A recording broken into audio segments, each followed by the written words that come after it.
নির্বাচনের দোরগোড়ায় দাঁড়িয়ে রংপুরের ঐতিহাসিক ঈদগাহ মাঠে জনসমুদ্রে পরিণত হওয়া সমাবেশ থেকে একের পর এক রাজনৈতিক প্রতিশ্রুতি ও গণভোটে হ্যাঁ বলার বার্তা দিলেন বিএনপি চেয়ারম্যান তারেক রহমান। সরাসরি সম্প্রচারিত এই নির্বাচনী প্রচারণায় তিনি দেশের বর্তমান পরিস্থিতি, ভবিষ্যৎ পরিকল্পনা এবং জনগণের অধিকার নিয়ে বিস্তারিত কথা বলেন।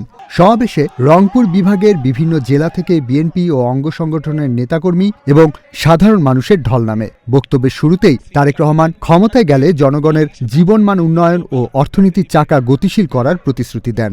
আবু সাইদ সহ যে 1400 ব্যক্তি শহীদ হয়েছে, যে 1400 ব্যক্তিকে হত্যা করা হয়েছে, এই মানুষগুলোর ত্যাগের মূল্যায়ন আমরা তখনই করতে পারবো যখন এই দেশের মানুষের রাজনৈতিক অধিকার এবং অর্থনৈতিক অধিকার প্রতিষ্ঠিত হবে, যার জন্য আবু সাইদ সহ আরো হাজারো মানুষ জীবন উৎসর্গ করে গিয়েছে। কথা দেন বিভিন্ন এনজিওর কাছে মানুষের ক্ষুদ্র ঋণ মওকুফের ব্যাপারে ভবিষ্যতে সরকার থেকে ব্যবস্থা নেবার ব্যাপারেও।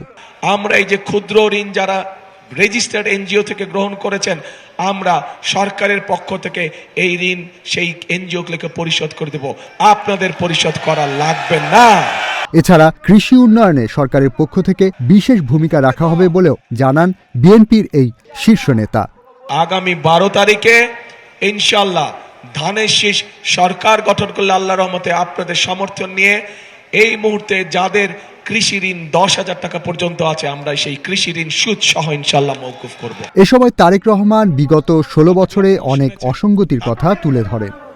বিগত 16 বছর ধরে আমরা দেখেছি যে আরো যতগুলো মানুষ দারিদ্র সীমা থেকে বেরিয়ে এসেছিল, তথাকথিত উন্নয়নের নামে লুটপাট হয়েছে, কিন্তু মানুষের ভাগ্য পরিবর্তনের জন্য সঠিক কোনো পদক্ষেপ গ্রহণ করা হয়নি, ফলে মানুষের কর্মসংস্থানের ব্যবস্থা হয়নি। বিএনপিকে ভোট দিয়ে জয়যুক্ত করার পাশাপাশি দেশের মানুষকে গণভোটে হ্যাঁ ভোট দেওয়ার আহ্বান জানান তারেক রহমান।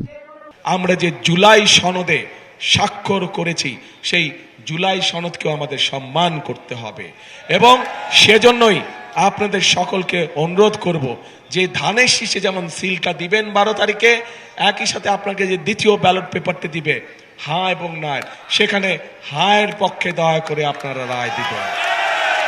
উত্তরাঞ্চলের সফরের দ্বিতীয় দিনে দুপুরে বগুড়া থেকে সড়ক পথে রংপুর আসেন তারেক রহমান। তারেক রহমানের বক্তব্যের পুরো সময় জুড়ে স্লোগানে মুখরিত ছিল ঈদগাহ মাঠ। রংপুরের এই জনসভা থেকে দেওয়া বক্তব্য ও প্রতিশ্রুতির মাধ্যমে নির্বাচনী মাঠে নিজেদের অবস্থান আরও স্পষ্ট করল বিএনপি। ইশতিয়াক জামান, দিনকাল ডিজিটাল।